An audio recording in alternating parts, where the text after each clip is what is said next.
자, 오늘 가인의 제사와 아벨의 제사, 가인과 아벨의 제사에 대한 말씀 같이 참고해 보도록 하겠습니다. 우리가 예수를 믿으면 내가 뭔가 다른 사람과 다를 거라고 생각을 합니다. 저 예수 믿지 않는 사람과 다르다. 특별하다. 왜냐하면 하나님의 은혜를 받은 사람이니까 뭔가 다를 거라고 생각을 합니다. 물론 하나님께서도 성도가 그렇게 되기를 원하십니다. 성도 여러분이 빛과 소금의 역할을 담당하기를 말씀을 통하여 우리에게 명령하시고 가르쳐 주십니다. 그럼에도 우리 신자의 실상을 보면 별반 차이가 없습니다. 우리 믿는 사람들이나 믿지 않는 사람들이나 그렇게 특별하게 차이가 없습니다. 뉴스 같은 데서 보면 범죄에 연루된 사람, 우리가 딱 보면 다 불신자이거나 아니면 타종교 사람이 그런 일을 행할 것이다, 그렇게 생각을 하는데 그렇지 않습니다. 교회에 어떤 직분을 가진 사람, 예를 들어 목사가 무슨 죄를 저질렀다. 교회에 저분 되게 유명한 분인데 아무개 교회 장로님이시라고. 그런데 저 뉴스에 나와서 이 수갑을 차고 또 스포트라이트를 받고 하는 걸 보면 믿는 사람이나 믿지 않는 사람 별 차이가 없다. 왜 그럴까?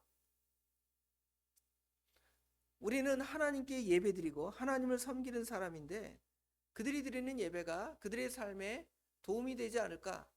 도움이 됐다면 저들이 저런 일에 연루되지도 않고 정말 주님의 말씀대로 빛과 소금의 역할을 담당할 터인데 왜 그들이 그 예배의 도움을 받지 못하는가? 오늘 본문을 보면 이 예배를 드린다고 해서 삶이 달라지긴커녕 오히려 악해지는 예를 본문에서 볼 수가 있습니다. 오늘 본문에 따르면 아담의 범죄 후에 하나님 앞에서 쫓겨나서 아담과 하와는 두 아들을 낳았습니다. 가인과 아벨이죠. 하나는 농사하는 아들이었고요. 하나는 양을 치는 자였습니다. 그런데 그들은 얼마 지나지 않아서 하나님 앞에 자기들이 추수하고 자기들이 거둔 어떤 소출물 또는 양 이런 것들을 가지고 하나님께 감사의 제사를 드렸습니다. 외형적으로는 똑같이 모두 하나님을 믿는 믿음으로 하나님께 감사의 예배를 드렸습니다. 그런데 예배 후의 결과물은 전혀 다르게 나타났습니다. 실로 엄청나죠? 예배 후에 여러분 하나님께 같이 형제가 예배 드린 다음에 예배 드리고 나서 요 예배당 앞에서 형이 동생을 때려 죽이는 거예요. 왜 하나님께 드리는 예배가 여기는 제사라고 그랬는데 그 제사가 사람들을 변화시키지 못하고 죄가 여전히 그 가운데 있는가? 우리가 썬데이 크리스찬이라 그래서 주일날은 와서 예배드리고 감격하고 즐겁고 은혜 받았습니다. 그래야지 내가 그렇게 살아야지 하는데 예배당 문 밖에만 벗어나고 또 주일날만 지나고 월요일부터 토요일까지의 삶을 돌아보면 믿지 않는 사람이나 우리나 똑같아요. 싸울 때 싸우고 욕심 부릴 때 욕심 부리고 그렇죠? 그런 모습이 왜 그럴까? 그 이유를 오늘 여기 본문을 통해 보면서 우리가 어떤 마음으로 어떠한 자세로 하나님께 예배드리고 예배를 통하여 변화해야 할까를 생각해 보는 시간이 되길 원합니다. 오늘 아담과 하와는 두 아들을 낳았는데요. 큰 아들의 이름은 가인입니다. 가인. 가인이라는 뜻은 원래 카인 그러는데요. 히브리어로 동사로 얻었다. 뭔가를 내가 가졌다 이런 뜻입니다. 그런데 누구로부터 그것을 가졌냐면 하나님으로부터 그 아들을 가졌다 이 말이에요. 하나님이 아들을 주셨다. 우리도 그러죠? 자녀를 낳으면 우리 아들 하나님이 주셨습니다. 감사합니다. 이러잖아요. 그래서 지금 가인과 아벨도 그 아들의 이름을 하나님이 주셨다라는 가인의 이름으로 그렇게 이름을 붙였습니다.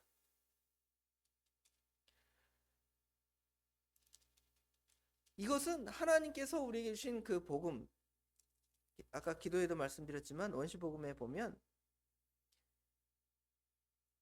여자의 후손에 대한 말씀을 했죠. 내가 너로 여자와 원수가 되게 하고 네 후손도 여자의 후손과 원수가 되게 하리니 여자의 후손은 내 머리를 상하게 할 것이요 너는 그의 발꿈치를 상하게 할 것이냐. 여자의 후손에 대한 얘기를 했는데 드디어 누가 난 거예요? 여자의 후손이 난 거예요. 첫 번째 아들이니까 여자의 후손. 그래서 어떻게 생각을 했냐면 이 여인의 후손 아들 가인을 통해서 인간이 구원을 이루고 에덴으로 돌아갈까? 하나님께서 우리를 에덴 동산에서 쫓아냈는데 다시 에덴 동산으로 돌아갈까 하는 생각이 그들의 마음에 있었습니다.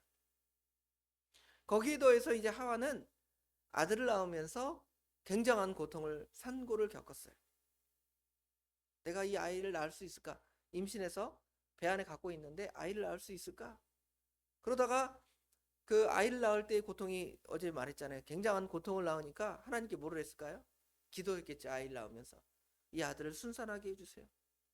내가 순산해서 정말 이 아이를 하나님의 뜻대로 키우고 싶습니다. 이런 생각도 했을지 모르겠습니다. 그런 하나님의 징계를 맛보고 또 실제로 이제 아들을 낳아서 아들을 낳는 기쁨, 뭐 우리 유교적 관점에서의 그 아들 낳는 기쁨보다는 하나님의 선한 뜻이 이루어지기를 기도하는 그 마음에서의 기쁨이 그 안에 더했을 것입니다. 그러나 아담과 하와는 자신들의 죄가 얼마나 큰지를 몰랐어요. 아담의 죄가 지금으로부터 거의 뭐 기독교 역사로 우리가 대충 추정하기를 6,000년 뭐 더 이상이라고 하는데 6,000년 동안 그 죄의 문제가 여전히 있고 인간들은 여전히 죄 가운데 살아가는 것이죠. 그 죄가 얼마나 우리 인간을 비참하게 만들었는지 아담은 지금 6,000년 모르겠습니다. 천국에서 보면서 내가 그 천국에 갔을 거니까 아담은 하나님을 믿으니까 보면서 내가 이렇게 죄가 크구나 이거를 볼 수 있지만 그 당시에는 너무 몰랐겠다는 것이죠.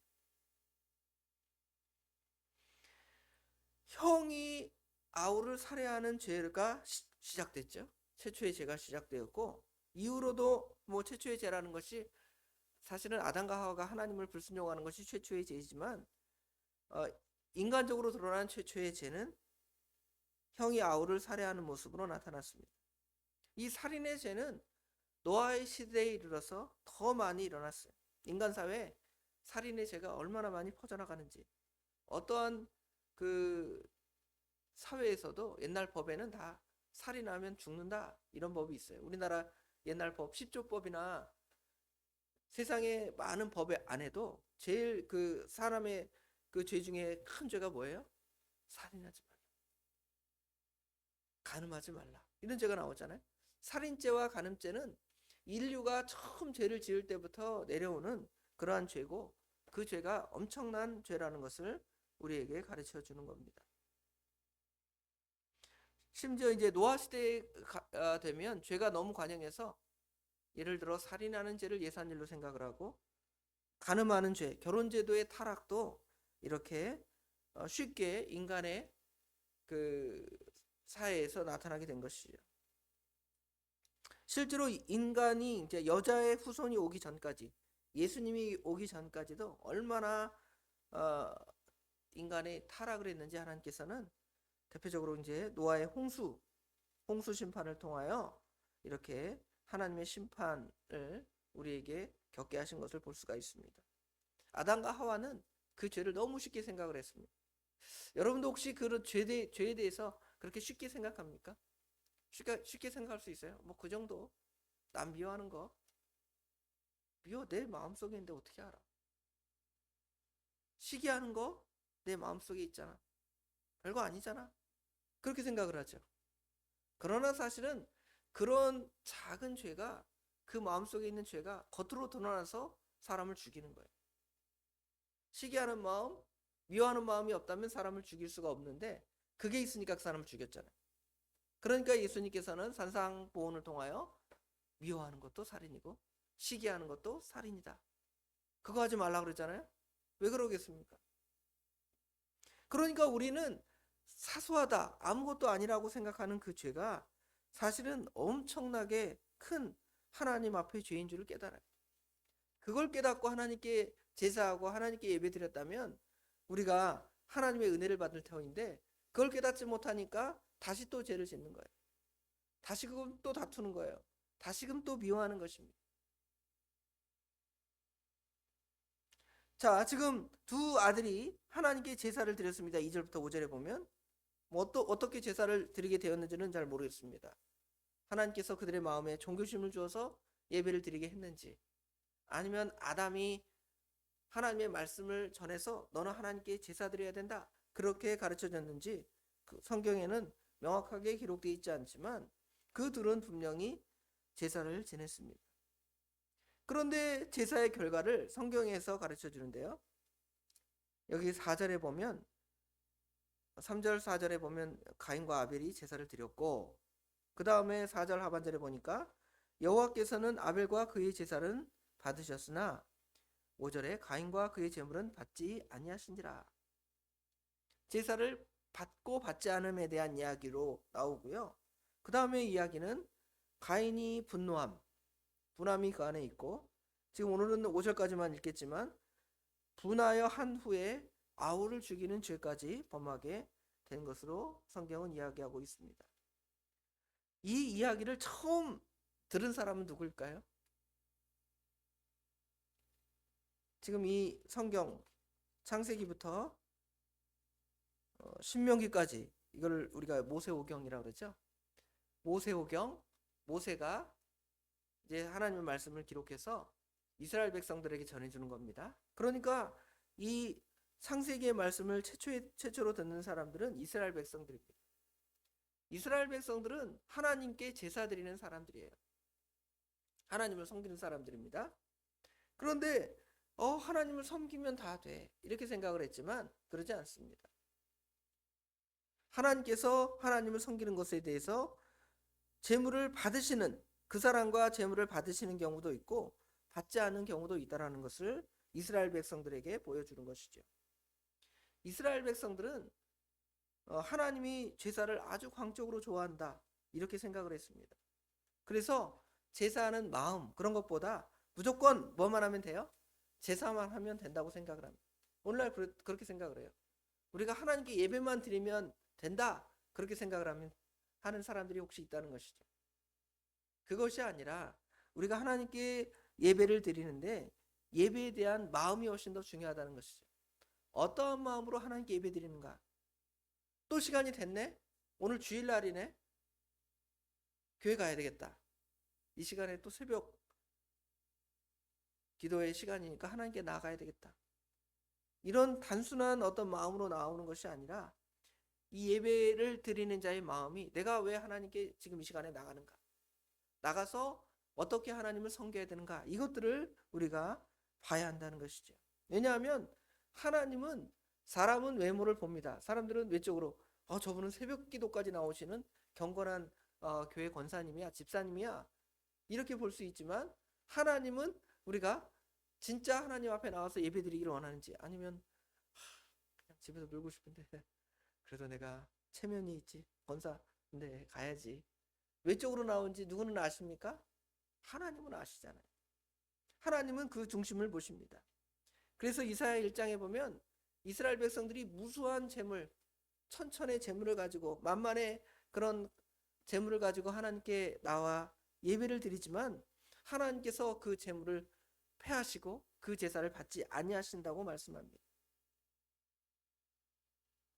뿐만 아니라 참으로 예배하는 자는 핍박과 박해를 받습니다.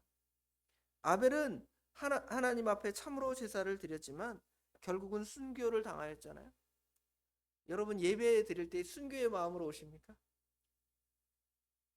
저 목사인데 목사님 하나님께 예배 드릴 때 순교의 정신으로 하나님께 예배하십니까? 또 시간 됐으니까 성도들한테 말씀 전해야 되는데, 그런 마음으로 하지는 않으십니까? 예배를 드림을 통하여 박해도 받고 미움도 받을 수 있다는 마음으로 하나님을 섬기는 것입니다. 이스라엘 백성들은 에서에게 미움을 받았습니다. 에서의 족속 에돔, 또 모압의 후손들에게도 박해를 받았습니다. 고통을 받았습니다.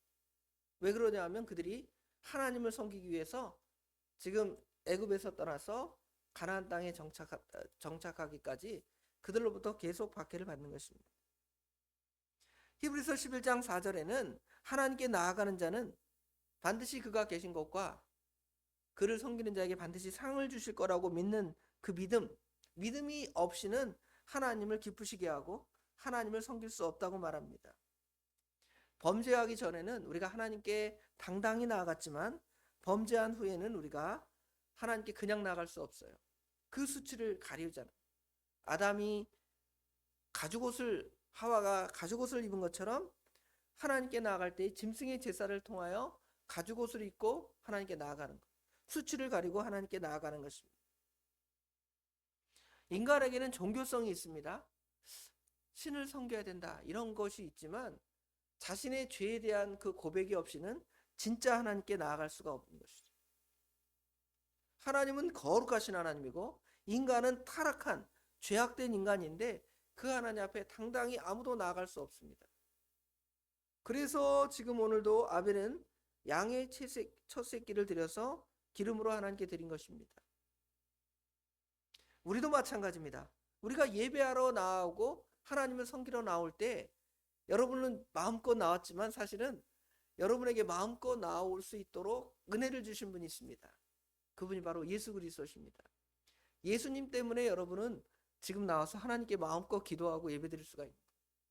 그러지 않다면 혹시 저기 문을 딱 가려놓고 여러분은 계단에서 예배하십시오. 저만 양 잡고 소 잡고 예배드리겠습니다. 여기 오다간 큰일 납니다. 하늘로부터 불벼락이 떨어집니다. 구약에는 그랬단 말이에요. 그런데 예수님께서 십자가에 죽으심으로 그 성전의 휘장을 다 찢고는 여러분으로 하여금 하나님께 마음껏 나오는 거예요. 하나님을 예배할 수 있습니다. 하나님을 섬길 수가 있습니다. 하나님을 찬양할 수가 있습니다. 그것이 바로 하나님께서 여러분에게 주신 은혜예요. 그런데 그 휘장을 찢은 예수님을 없이 하고 예수님의 그 대속의 은혜가 없이 하고 그냥 다른 종교인들처럼 신에게 나오는 것처럼 나온다면 하나님의 참된 은혜를 받을 수가 없는 것이죠. 하나님이 가인의 제사를 거부하는 것처럼 여러분의 제사를 거부할 것입니다. 무엇이 없다면요? 예수님의 십자가에 피가 없다면 여러분의 예배를 거부할 것입니다. 그러므로 여러분은 예배에 나올 때마다 뭘 늘 생각해야 되냐면 하나님 저는 죽을 죄인입니다. 그런데 예수님께서 내 죄를 씻어주신 거 감사합니다. 구주의 십자가 보혈로 죄 씻기 원하네 그러잖아요. 그렇게 씻어주셔서 내가 주님 앞에 나왔습니다. 그리고 하나님께 예배드리면 하나님이 잘 왔다. 그리고 우리에게 예배를 통하여 기쁨과 즐거움을 주시는 거예요. 여러분 예배를 통하여 그런 감격을 누리시기를 원하십니까? 그러면 예수님의 그 십자가의 대속을 늘 생각하십시오. 그러면 여러분 하나님께서 그 제사를 그 예배를 받아주시고 예배를 통하여 기쁨을 얻는 거예요. 예배를 통한 참된 기쁨은 예수님의 십자가의 대속을 통하여만 가능한 것입니다.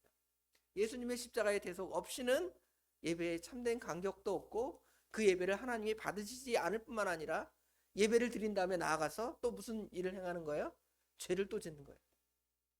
그런데 예수님을 생각하면 감격하고 기뻐서 나가서 죄를 지을 수가 있습니까? 죄를 지을 수가 없죠.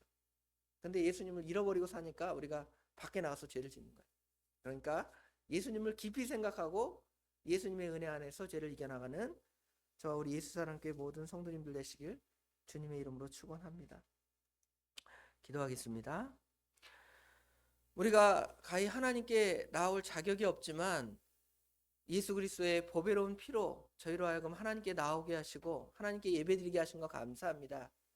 그리고 그 예배를 통하여 기쁨을 누리고 행복을 누리고 감사함을 누리게 하신 것 참으로 감사합니다. 그러나 우리가 그러지 못하는 것은 여전히 우리가 하나님 앞에 나오면서도 나는 죄인이 아니다. 나는 선한 사람이야. 나는 깨끗한 사람이야. 나는 착한 일을 했어. 착각을 하고 저 사람들은 이런 죄를 범하고 저런 죄를 범하고 이렇게 악을 행하면서 살다가 죽을 거야 하고 자신을 말씀을 통하여 보는 것이 아니라 남을 정죄하는 수단으로 혹시 우리가 본다면 우리 하나님께 나오는 예배의 정신이 바른 것이 아님을 배우게 하신 거 감사합니다. 이 예배의 자리에 나와서 내가 어제 하루 동안 어떤 연약한 죄에 빠져 살았는지, 또 지난 한 주일 동안 어떤 일에 빠져서 미련하게 살지는 아니하였는지를 돌아보고 철저하게 이 시간에 회개하게 하시고, 그 회개를 통하여 예수님께서 너의 죄를 고백함 내가 다 용서하고 사해 주신다라는 그 위로를 받은 후에, 그 위로해 주시는 하나님의 귀한 말씀, 생명의 말씀, 아버지 하나님, 그것을 통하여 우리 삶이 변화되고, 예배 끝나고 돌아가서 세상 사람들 앞에 우리 예수사랑교회 성도들이 빛과 소금의 역할을 감당해서, 예배를 드리면 저렇게 변화할 수 있구나, 예배를 드리면 정말 하나님이 기뻐하시는구나, 이것을 깨닫는 아버지 하나님, 참된 믿음의 성도들이 될 수 있도록 우리 하나님 친히 도와주시옵소서. 가르치는 저 역시 많이 부족합니다. 예배를 드리고 나서 여전히 분노하고 싸우고 또 막말하고 아버지 하나님 쓰러지는 것이 저의 모습이지만, 이 말씀을 가르치게 하셨사오니 가르치는 자 역시 그렇게 변화해서 많은 사람들 앞에 그리스도의 영광을 나타낼 수 있는 자가 될 수 있도록 우리 하나님 도와주시옵소서. 오늘 하루도 그렇게 살기를 원합니다. 우리 하나님 도와주시옵소서. 날씨가 계속 영하권에 있어서 춥습니다. 우리 마음이 이런 추위 때문에 움츠러들지 않도록 우리 하나님께서 우리 마음, 우리 어깨를 펴게 하시고 우리 마음을 넓고 따뜻하고 좋은 마음으로 가득 채워서 아버지 하나님의 따뜻함이, 아버지 하나님의 사랑이 모든 사람 앞에 나타날 수 있도록 우리 하나님 도와주시옵소서. 모든 것 주님께 맡깁니다. 우리 주님께서 오늘 하루를 주니 주장하여 주실 줄 믿사오며 예수님의 이름으로 간절히 기도드리옵나이다. 아멘.